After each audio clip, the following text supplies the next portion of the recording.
ഇന്നത്തെ നമ്മുടെ വീഡിയോയിൽ ഒരു മുട്ടക്കറിയാണ് തയ്യാറാക്കി കാണിക്കുന്നത്.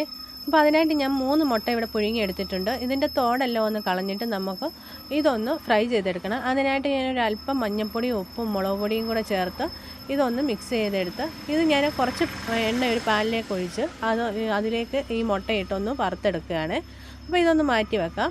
ഇനി ഞാനൊരു തക്കാളിക്ക് നന്നായിട്ട് പഴുത്ത ഒരു തക്കാളിക്ക് ഒരല്പം കുരുമുളകും കൂടെ ചേർത്ത് നല്ലതുപോലെ ഇതൊന്ന് അരച്ചെടുക്കണേ. അപ്പോൾ അതും കൂടെ ഞാൻ മാറ്റി വെക്കുവാണ്. ഫ്രൈ ചെയ്തെടുത്ത മുട്ടയെല്ലാം മാറ്റിയതിന് ശേഷം നമുക്ക് ആ പാനിൽ തന്നെ നമുക്ക് ഉള്ളി ഒന്ന് വഴറ്റിയെടുക്കണേ. അതിനായിട്ട് ഞാൻ 3 ഉള്ളി അരിഞ്ഞതും കുറച്ച് ഇഞ്ചി വെളുത്തുള്ളിയും അതുപോലെ തന്നെ ഒരു പച്ചമുളകും കൂടെ അരിഞ്ഞതും കൂടെ ഇതിലേക്ക് ഇട്ട് കൊടുക്കുകയാണ്.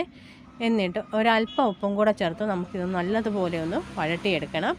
അപ്പോൾ ഉള്ളിയൊക്കെ നന്നായിട്ടൊന്ന് വഴണ്ട് വരുന്ന സമയത്ത് ഇനി ഇതിലേക്ക് ഞാൻ മസാലകളാണ് ചേർത്ത് കൊടുക്കുന്നത്. ഒരു 1/2 ടീസ്പൂൺ മല്ലിപ്പൊടിയും 1 ടീസ്പൂൺ മുളക് പൊടിയും 1/4 ടീസ്പൂൺ മഞ്ഞൾപ്പൊടിയും കൂടെ ഇട്ട് കൊടുക്കുന്നുണ്ട്. അപ്പോൾ ഈ ലോ ഫ്ലെയിമിലിട്ട് വേണം നമ്മൾ പൊടികളൊക്കെ ഒന്ന് വറുത്തെടുക്കാൻ. അപ്പോൾ ഇതെല്ലാം നന്നായിട്ടൊന്ന് മൂത്ത് വരുന്ന സമയത്ത് നമുക്കൊരു 1/4 ടീസ്പൂൺ ഗരം മസാലയും കൂടെ ചേർത്ത് കൊടുക്കാം. അപ്പോൾ ഞാൻ ഗരം മസാല വീട്ടിൽ തന്നെ തയ്യാറാക്കിയെടുത്തതാണ്. അപ്പോൾ നല്ല സ്ട്രോങ് ആയിട്ടുള്ളതാണ്. അതുകൊണ്ടാണ് ഈ 1/4 ടീസ്പൂൺ ഇട്ട് കൊടുത്തത്. എന്നിട്ട് ഇതെല്ലാം നന്നായിട്ടൊന്ന് വഴറ്റി എടുത്തതിന് ശേഷം നമുക്ക് അരച്ച് വെച്ചിരിക്കുന്ന തക്കാളി പേസ്റ്റ് ചേർത്ത് കൊടുക്കാം.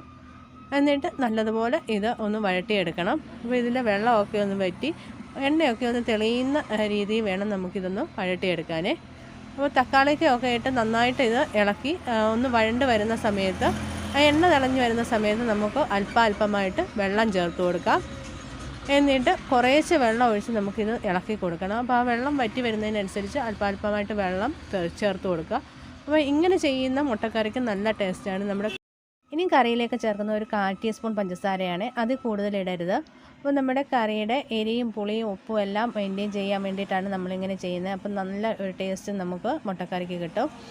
എന്നിട്ട് ഇത് നല്ലതുപോലെ ഒന്ന് ഇളക്കി കൊടുക്കണം. നന്നായിട്ട് ഇളക്കിയതിന് ശേഷം നമുക്ക് ഇനി ഇതിലേക്ക് ഫ്രൈ ചെയ്ത് വെച്ചിരിക്കുന്ന മുട്ട ചേർത്ത് കൊടുക്കാം. അപ്പോൾ മുട്ട ചേർത്തതിന് ശേഷം നമുക്ക് ഈ മസാലകളെല്ലാം മുട്ടയിലേക്കൊന്ന് പൊതിഞ്ഞ് വെക്കണം.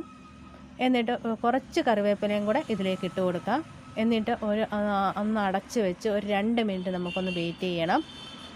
അപ്പോൾ 2 മിനിറ്റിന് ശേഷം നമുക്ക് ഈ മൂടിയൊക്കെ തുറന്ന് നല്ലതുപോലെ ഇളക്കി കൊടുക്കണം. നന്നായിട്ട് ഇളക്കി നമുക്ക് ആ വെള്ളമൊക്കെ ഒന്ന് കുറച്ചൊന്ന് വറ്റി കഴിയുമ്പോൾ നമുക്ക് ഫ്ലെയിം ഓഫ് ചെയ്യാം.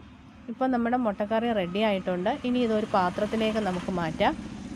അപ്പോൾ നമുക്ക് റെസ്റ്റോറൻറ്റ് സ്റ്റൈൽ മുട്ടക്കറി ഇവിടെ റെഡി ആയിട്ടുണ്ട്. അപ്പോൾ ഇതുപോലെ നിങ്ങളൊന്ന് ട്രൈ ചെയ്ത് നോക്കണേ. അപ്പോൾ നിങ്ങൾക്ക് എല്ലാവർക്കും ഇത് തീർച്ചയായിട്ടും ഇഷ്ടപ്പെടും. നല്ല കൊഴുത്ത ഗ്രേവിയോടുകൂടിയുള്ള ഒരു മുട്ടക്കറിയാണ് നമ്മൾ തയ്യാറാക്കിയത്.